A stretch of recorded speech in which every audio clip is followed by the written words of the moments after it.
My homies. So I thought this would be a really cool video to do, especially coming off the heels of my recent trends video, right? I wanted to look at this topic here, addressing real life trends versus online trends. And this is kind of something you've been seeing happen a lot in this space. A lot of people are kind of starting to talk about this concept here, especially in the fact that social media and the increased access we have to like more high fashion and experimental design, it's kind of like just fucked up a whole perception of essentially what we think are actual like viable real life trends, or not so much that, but what we think are actual real life trends occurring, right? So I thought this was hilarious, right? How if you look on what I've kind of juxtapositioned with these type of photos here, I've got a real life here. You just have like a simple t-shirt, jorts, sambas. Then you got like cargos, Jordans, type of shit you actually see in person, right? When you leave the house, right? And then you have this here, like the mischief red boots.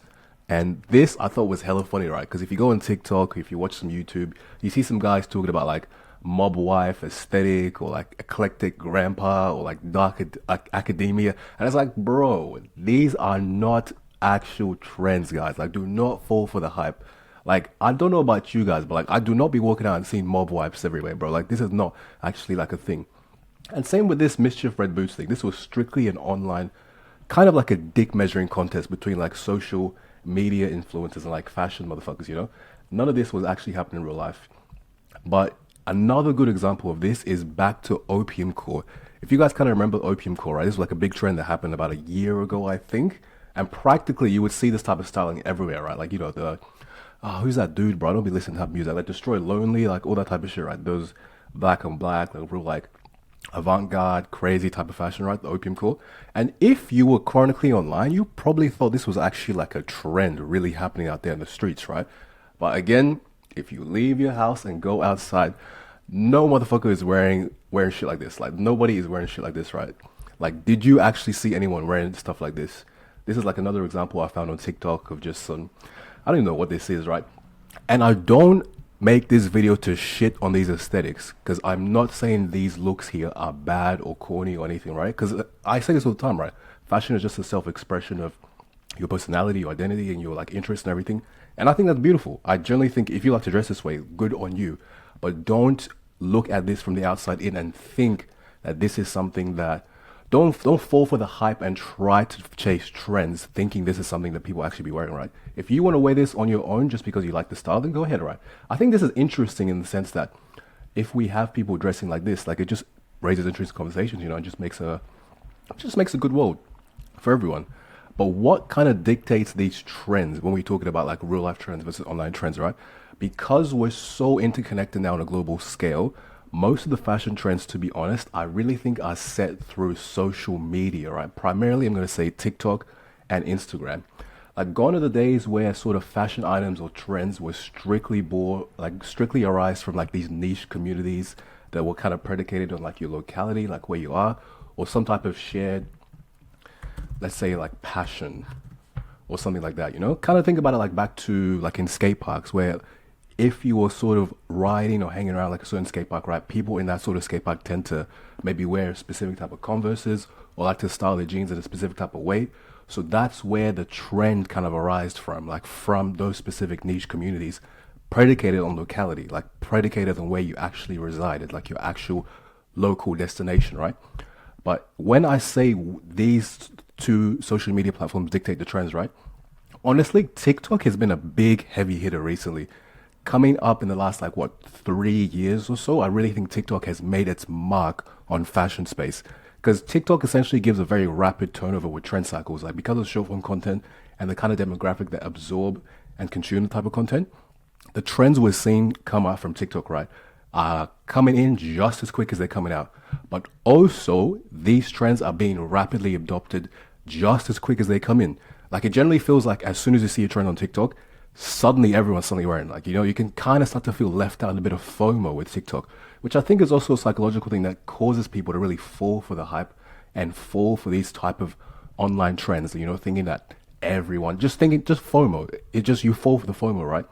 And I really think the forefront of exposure to fashion, like through TikTok, is usually, it's usually the younger demographic, right? These guys are usually the first line of type of people, right? That kind of like they kind of fall for the hype. Like how can I say it nicely? They kind of fall for the hype. Like they're more easily influenced too, so there's a bigger pressure and incentive for them to like dress similar, right? So that's how TikTok kind of gets those guys there, right? And Instagram per se kind of shares similarities with TikTok, but I do think trends on Instagram more slowly arise here, right? And they also tend to be less unhinged and bold with their subversion and differences to like expected norms. Like TikTok is all about being unique and different and kind of just one upping each other, right?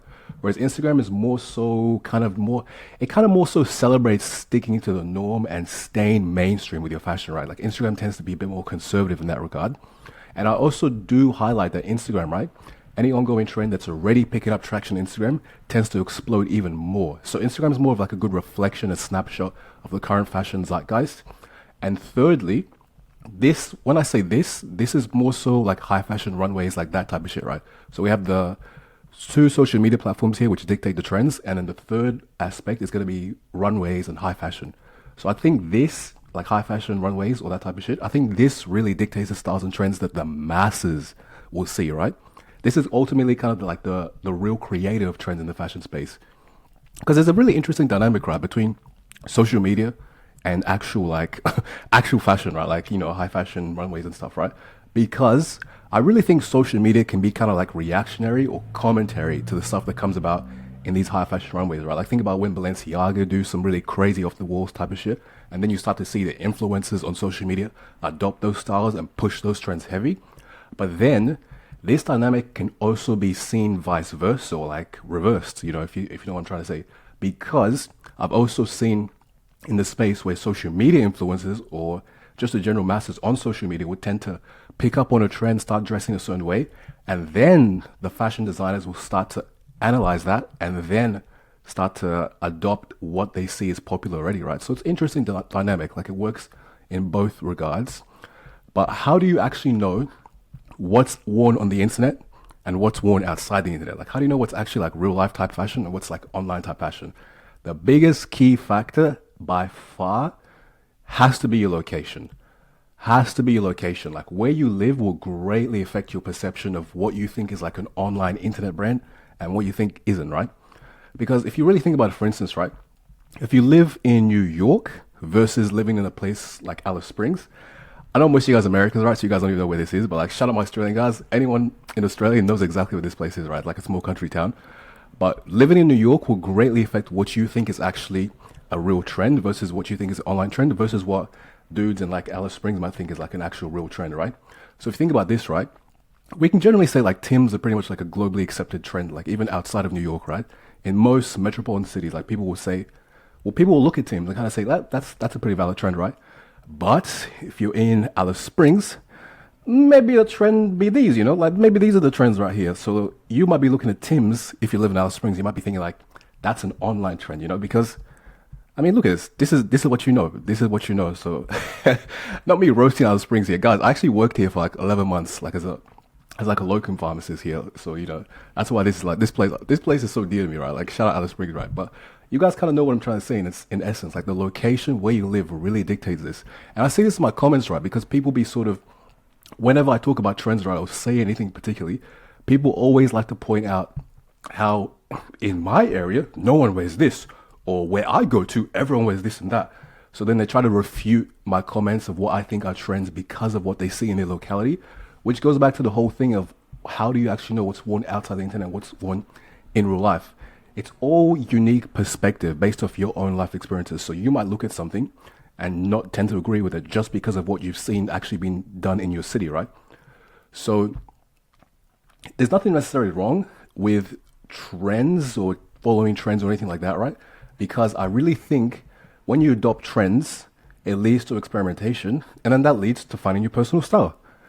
So I really don't want you guys to, like, I know a lot of you guys like might like look at this whole like trend thing and just be like, oh, I'm not trying to follow trends. Like I really want to be like my own unique self, but I really don't think there's anything wrong with following trends, right? As long as you really phase into that experimentation and really use that to find your own personal unique style. So I've done it like big and bold here. Nothing wrong with following trends, guys. Nothing wrong with following trends.